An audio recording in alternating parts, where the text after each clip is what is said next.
শান্তিনিকেতনে যেমন সোনাঝুরির হাট একটি বিখ্যাত জায়গা হয়ে উঠেছে এবং অন্যতম ট্যুরিস্ট অ্যাট্রাকশন হয়েছে শান্তিনিকেতনের ক্ষেত্রে,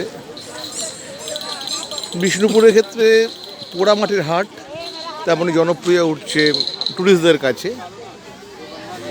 কিন্তু সোনাঝুরি হাটের ক্ষেত্রে রাত সন্ধেবেলার আগে বন্ধ হয়ে যায়, কারণ সেখানে আলো জ্বালানো নিষেধ। কিন্তু সোনাঝুরি হাটের জঙ্গল, সেই কারণে সেখানে ফরেস্ট ডিপার্টমেন্টের বাধা আছে। কিন্তু এটা যেহেতু জঙ্গল এলাকা নয়, তাই জন্য সন্ধেবেলা এখানে আলো জ্বালিয়ে ব্যবসা হচ্ছে। তো পোড়ামাটির জিনিসপত্রই, এছাড়া আদার্স জিনিসও রয়েছে টুকিটাকি থেকে। এই হচ্ছে পোড়ামাটির হাট বিষ্ণুপুরে। আমাদের পোড়ামাটির হাট মনে করায় সোনাঝুরির হাট শান্তিনিকেতনের কথা।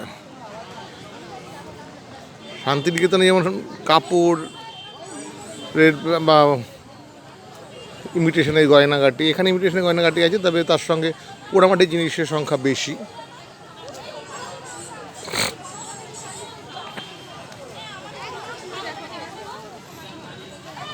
এই হচ্ছে পোড়ামাটির হাট বিষ্ণুপুর।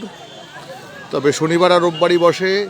এখন কিন্তু শান্তিনিকেতনের সোনাঝুরি হাট সপ্তাহে বেশিরভাগ দিনই, মাঝখানে বুধবার বন্ধ থাকতো, এখন মনে হয় বুধবার আবার খুলে দিয়েছে।